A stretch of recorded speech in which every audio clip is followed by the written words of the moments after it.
Welcome to another session of Wireless Communication Networks, Unit 3, Mobile Radio Propagation, Small Scale Fading and Multipath. Today we discuss about two distribution functions, that is relay fading distribution. The second one is Ricine fading distribution. Here why we are going for these two distributions? To represent a signal, the received signal is fade or not. If it is fade, how to represent a signal? If it is not fade, how to represent a signal? That's why we're going for this topic. First, we are going for relay fading distribution. Relay fading distribution. Here, most commonly, this relay fading distribution is used whether the signal is under flat fading. The signal is under flat fading, or the envelope of an individual multipath component, or the envelope of an individual multipath component. Here, what is meant by flat fading? What is meant by flat fading? Flat fading is nothing but the bandwidth of a signal is less than the bandwidth of a channel. Bandwidth of a signal is less than the bandwidth of a channel. At that time, we are goes for the received signal is under flat fading. Right. Suppose the number of paths coming from transmitter to receiver is capital N paths. Capital N paths. Among these all N paths, we have to choose two paths. From transmitter to receiver, we have to choose two paths. That two paths contains fading. That is due to number of reflection, scattering, diffraction, or other factors. The signal is distorted for the particular two paths. The two paths we have to consider. The two paths should be the output of these two paths is fading. Right. Here we have to assume that the fading, we don't know exactly before receiving the signal, we don't know the particular path contains fading or not. That's why we have to assume that it is called the Gaussian noise signal. Gaussian noise signal. You know that what is meant by Gaussian noise?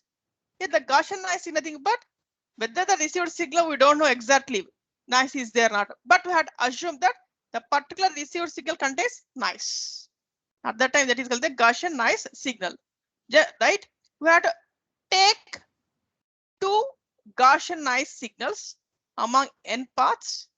The summation of two quadrature Gaussian noise signal, which leads to relay distribution. Here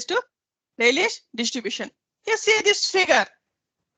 This shows in the x-axis elapsed time in terms of milliseconds, and y-axis is what is the signal strength or signal level in terms of dBs. Here, in relay fading, the carrier signal speed in the medium is 120 kilometers per hour.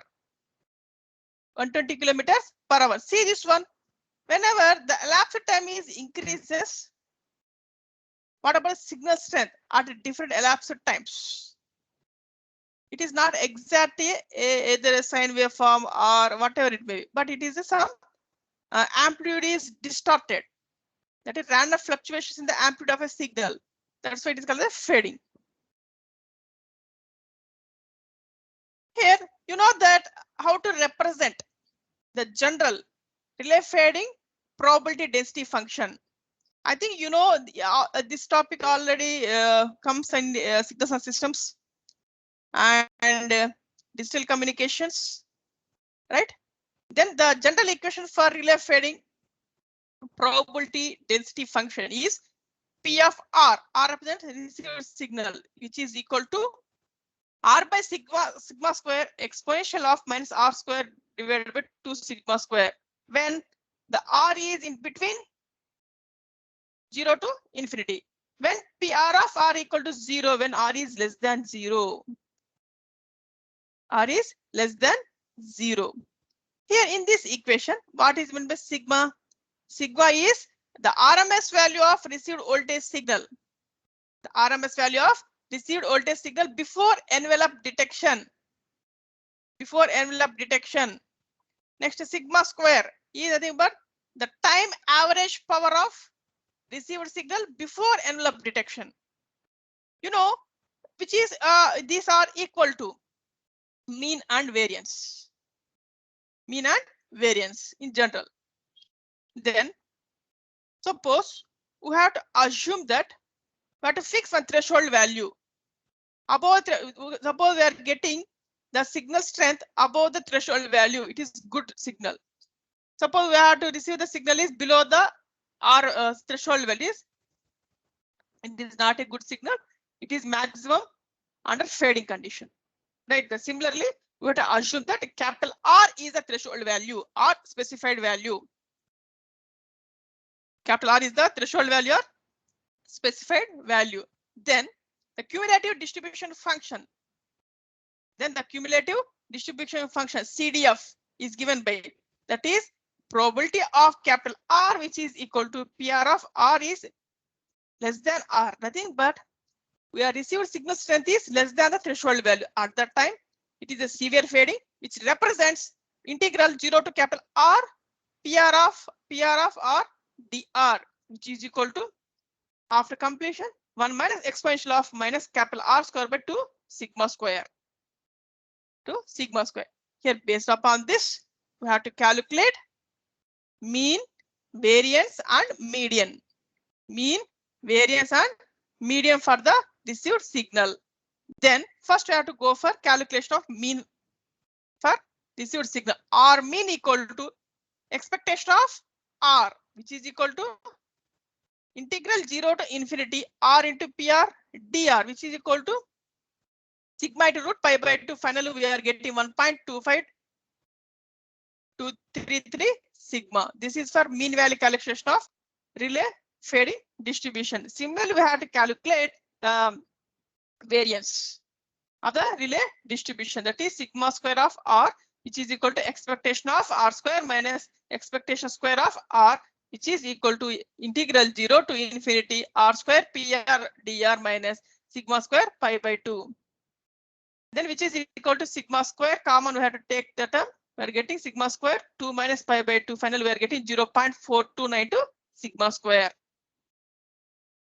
Similarly, we have to calculate the median value for R. Median value. Here, median, how to calculate median? Nothing but this is nothing but the RMS value of envelope is the square root of mean square, which is equal to root 2 into sigma. Then it is nothing but 1 by 2, which is equal to integral 0 to R median PR of dr. Finally, we are getting R median, which is equal to 1.177 sigma. See this one, what is the difference between medium and median? The only a small difference is 0.55 dB is the difference between mean and median for the relay fading distribution. This one in this figure shows the probability density function. Probability density function for relay fading is here. It shows figure. X-axis shows what is the received signal envelope voltage R, received signal value R value, and y-axis shows PR. It shows, see this one. Automatically it is just like it shows a Gaussian noise signal. Gaussian noise signal. Right. This is about relay fading distribution. Here, what I mean by relay fading distribution? The relay fading distribution, which specifies the received signal under flat fading. Flat fading. Here, this figure shows the cumulative distribution for 3 small scale fade measurements and their fit to relay Ricine and log normal distribution. See this one. This figure shows x-axis what is the signal level in terms of dB, and y-axis shows the percentage of signal level. Percent of signal level. Here in this graph, a dotted line shows log normal distribution. A thick line shows relay fading. A dotted small dots shows Ricine. And here in this graph is a square boxes shows is abstraction from the light, and the thick dot shows loss heavy due to clutter, and star mark shows loss light clutter. Here how much loss we are getting due to different light clutters, heavy clutters, and light clutters due to line of sight, obstruction path and line of sight path. Next we are going for next fading distribution is Ricine fading distribution. Here when we are going for this Ricine fading distribution, here in this Ricine fading distribution, the dominant stationary signal component is present. The dominant stationary signal component is present, nothing but a good line of sight path coming from transmitter to receiver. A good line of sight path coming from transmitter to receiver, then automatically we are getting output received signal is a good signal strength signal. At that time, the small scale fading distribution is called Ricine. The small scale fading distribution is Ricine. Nothing but we are getting good signal, that is non-fading signal we are getting. That is a good line of sight present between transmitter to receiver. Right here in this situation, that is good line of sight path situation, the multiple paths are coming from transmitter to receiver with different angles, but finally we are getting a dominant signal. Dominant signal is nothing but good high signal strength signal. But due to thermal noise is present in a system, due to thermal noise present in a system at the receiver, up to receiver we are getting good signal strength.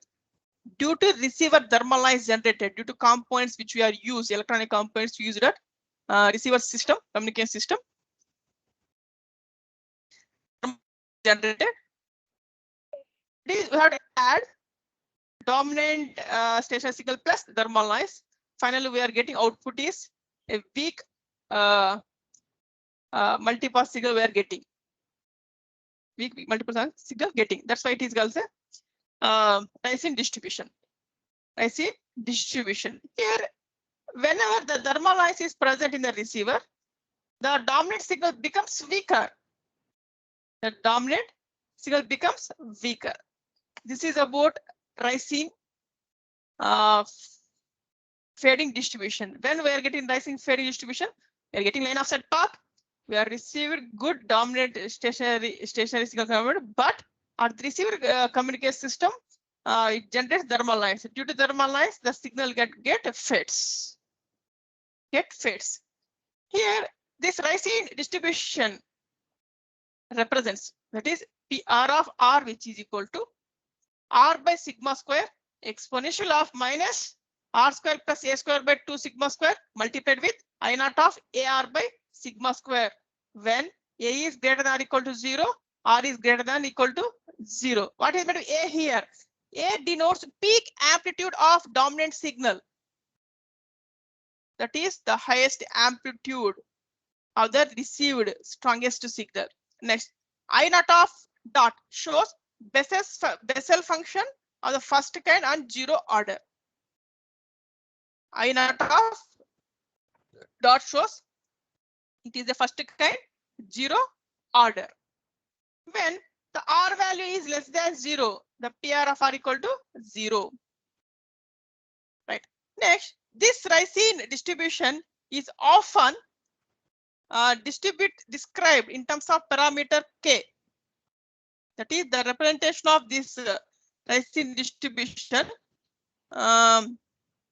is represented by